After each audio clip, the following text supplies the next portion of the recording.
Okay, the second cultural characteristics that presents in the spiritual organization is a strong sense of purpose. In the organizations, the organizational culture that have meaningful purpose actually uh, can fulfill the spiritual needs of employees. So, although profits may be the most important part of the organizations, they are not the primary values of the organizations. Even though profit is the most important, the bottom line, and the survival, the most important things for the survival of the organizations. When we talk about spirituality at work, it is not the primary values of the organizations. These profits. So, another characteristics of the spiritual organization is trust and respect. So trust and respect are characterized by mutual trust among employees, honesty, practice of honesty, and openness among themselves, being transparent and so on. So employees are treated with esteem and value, consistent with the dignity of each of the individual. So in the organization, if the culture is being influenced by mutual trust, honesty and openness among them, there's no envy, there's no something bad, in terms of values such as for example, bad values such as humiliating others, downgraded others, look down on others, do not respect others. Those are not really, is the opposite of meaningfulness at work. So trust and respect, for example, are very important for in order to increase employees' values, employee esteem, and this also consistent with their needs for dignity of each of the individuals. As a human being, we need to be respected. We also want to be respected. We also want to be look with dignity. So having a culture that's surrounded by trust and respect actually can be meaningful to employees, can fulfill their spiritual needs for as a employees. And another characteristic is open-mindedness. This open-mindedness referring to the values of flexible thinking and creativity among employees. So sometimes open-mindedness are being looked negatively by others, but open-mindedness is actually is a flexible thinking where when we creative in our ideas, we kind of becoming thinking out of the box. So we are more open to different kind of possibilities, different kind of ideas. So open-mindedness, that means we value flexible thinking and creativity among employees, encouraging them to come up with the honest view, honest opinions. This actually can prosper the spirituality in the workplace. So how to achieve a spiritual organizations? Many organizations have grown interested in spirituality but have difficulty putting it principle into practice. So because the principle of many of the organization is to be to involve in something practical. They do not want to involve in something that is religious, there is spirituality. It sounds like they involve in something that is something that cannot be seen. So even though many organizations have interested in spirituality, but it's quite difficult to put this principle into practice.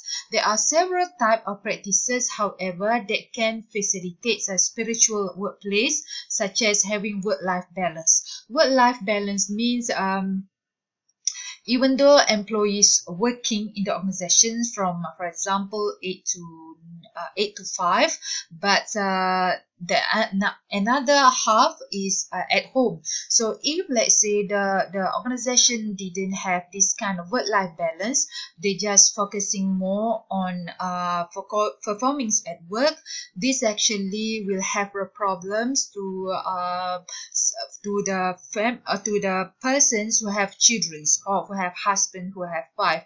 They also have a family to look after. So if employee is focusing just at performing their work and not concerned about their family, they will experience conflict. So conflict is not good for mental health. It's not good for the health well-being of the employees. So in terms of spirituality at work, having work-life balance gives some calmness or some feeling of balance to employees. So this actually can increase meaningfulness in the employees because they now they are feeling happy, they are feeling calm because there's no conflict between focusing on employees at the same time performing the job. So it's a good balance. So balance is part of the spirituality at workplace. So when we talk about work-life balance, we talk about when we talk about spirituality in the organizations, leaders actually can demonstrate values, attitudes, and behavior that can trigger inner satisfactions. That means intrinsic motivations. Intrinsic motivations relates closely to the meaningfulness in life, because intrinsic give inner satisfaction to the employees' sense of calling through work. That means even though employees work, in the organizations, they still can feel inner satisfactions through performing the tasks that they love, that can be identified with their values, with their attitudes, with their behavior. So leaders, if they demonstrate this kind of values that could lead to intrinsic motivation, it can be a guidance to employees, to the subordinates or the lower level employees also, to find this meaningfulness in them through values, through attitudes and behavior, in achieving their satisfactions, intrinsic satisfaction. So next is encouraging employees to consider how their work provide a sense of purpose. Sometimes in order to make sure that employees achieve their meaningfulness, their inner satisfactions, can actually let employee search for themselves how they can find meaningfulness in performing their jobs. Can be through community building, such as volunteering, give volunteering work to the community, or can involve in the community building, helping others, helping those in needs. This actually can help to achieve a spiritual meaningfulness that relate to the workplace. Another thing is it can be achieved through group counseling and organizational development. Through group counseling, when they have social support, when they have friends, when they have employees who experience the same problems, if they go to counseling, and when they go to counseling, there will be a social support. That means everyone who faces the same problem will support each other in facing the problems. And also the organization can do something, for example, provide developments, provide trainings for the organizations, or provide programs for employees to involve in more meaningful activities, in more welfare program that could help them overcome problems if they face problems regarding things that relate to finding spiritual or meaningfulness at work. Okay, critics on spirituality in the organizations focus on the questions of scientific foundations. What's actually really is workplace spirituality. So many of the organizations, when we talk about spirituality in the organizations, the questions or the critics normally regarding what is actually really workplace spirituality. So spirituality organization legitimates because the main of the organization is to